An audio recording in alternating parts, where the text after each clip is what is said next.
صباح الخير. وصفتنا النهاردة بتتكلم عن ورق العنب بناء على طلب أحد المتابعين. في البداية خالص بنجيب ورق العنب، أنا مش بسلقه على النار خالص لأنه بيتهرى. أنا بفضل إن أنا أحط ورق العنب في طبق وبحط عليه مية مغلية، وبغطي ورق العنب كويس أوي بالمية المغلية وبغطيه بطبق أو بأي شيء. دلوقتي أبدأ أجهز الخلطة، زيت سخن على النار، بصلتين تلاتة على حسب حجم الحلة اللي انتي بتعمليها. بفرمهم كويس في الكبة وببدأ أحطهم على النار، أنا مش بحمرهم، أنا يدوب بستنى إن البصل يتشرب ميته مش أكتر ويبدأ إن هو هيتحمر، أبدأ إن أنا أنزل بالصلصة على طول. بعد كده بحط ملح وبهارات وبابريكا. البابريكا بتخلي طعم الخلطة جميل جدا، عايزاكم تجربوها. بعد كده بعد ما بتاخد غلوة على النار أبدأ أنزل بحتة تومة ومعلقة سكر. معلقة سكر مهمة جدا علشان المحشي ما يعملش أي حموضة للي بياكل.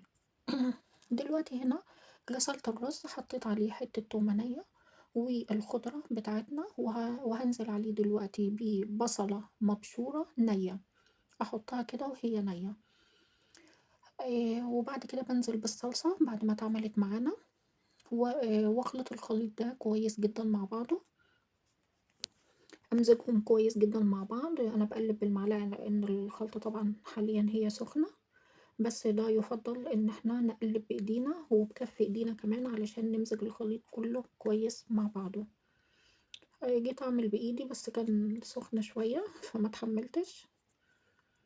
المهم كده الخليط اصبح جاهز معانا، نجيب ورق العنب ونصفي المية من عليه ونبدأ نلف. في البداية الحلة معانا هنا، الحلة بنحط فيها بنقطع فيها بصلة وفلفلة وطماطمية. مهم جدا ان انتي تحطي في أرضية الحلة الخليط ده لأنه بيفرق جامد مع طعم المحشي.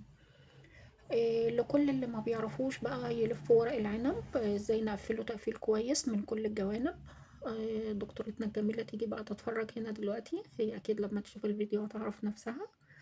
آه، بنجيب ورق العنب بنقفله من فوق، يعني من عند الوردة بتاعته كده من فوق بنجيب الطرفين دول على بعض بنقفلهم كويس جدا.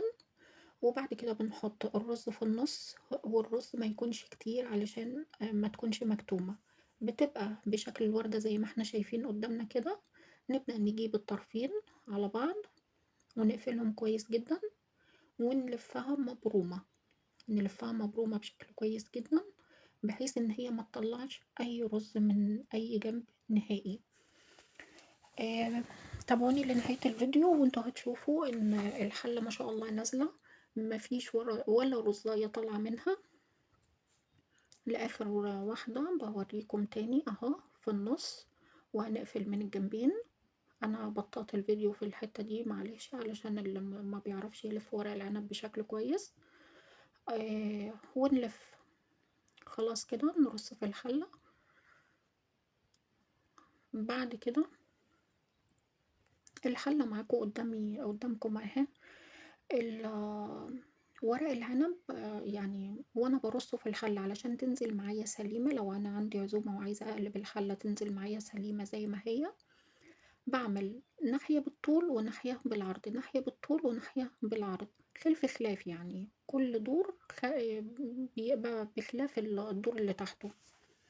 ده بيساعدني ان انا لما باجي اقلبها تنزل معايا سليمة زي ما هي بالظبط. دلوقتي بعد ما خلصت الحلة معانا في شوربة بتغلي على النار، الشوربة دي أنا يدوب حاطة فيها نص معلقة صغيرة من الفلفل الأسود. الفلفل الأسود مش هيعمل معايا أي حاجة، هو بيدي تيست حلوة بس. وهتلاقوا في الآخر بعد ما بحط الشوربة على المحشي هتلاقوا الفلفل الأسود مترسب في الحلة. مش هينزل معايا في المحشي نهائي بس هيدي تيست كويس. في الأول أنا طبعا عصرت ليمونة زي ما انتوا شفتوني، ليمونة واحدة بالتفل بتاعها ده يكفي. الليمونة دي بتخلي لي ورق العنب في دنيا تانية خالص، بتدي مزازة وطعامة لدرجة لا تتخيلوها. يعني أنا عايزة أقول لكم إن حلة ورق العنب دي لما بعملها بتخلص في يومها. زي ما انتوا شايفين كده الشوربة يدوب بتغطي المحشي، أنا مش عايزة أكتر من كده، زي ما قُلت لكم أنا مش عايزاها تغطّي أكتر من كده، يا دوب المحشي يكون متغطّي بالشوربة فقط لا غير، علشان يكون مستوي معانا بشكل كويس وما يعجنش. دلوقتي زي ما أنتم شُفتوا في مقلاية كده باحط شوية زيت باقدحهم على النار وباحطهم على الحلة، ده بيخلّي لون ورق العنب بيلمع وشكله جميل جدًا. زي ما أنتم شايفين الحلة ما فيهاش ولا واحدة لازقة، وعايزة أقول لكم إن يعني قلبة الحلة ما طلعتش سليمة معايا زي ما باعملها كل مرة، ده لإن للأسف ما أخدتش بالي إن الحلة اللي أنا باعمل فيها إيديها عالية، يعني إيديها عالية عن حواف الحلة نفسها، فده خلّاني وأنا باقلبها في مسافة ما بين الصينية وما بين الحلة، فخلاها ما نزلتش مضبوطة معايا أوي. زي ما أنتم شايفين ما فيش ولا رُزاية طالعة، آآ وفي نهاية الفيديو باقول لكم شكرًا لمتابعتكم.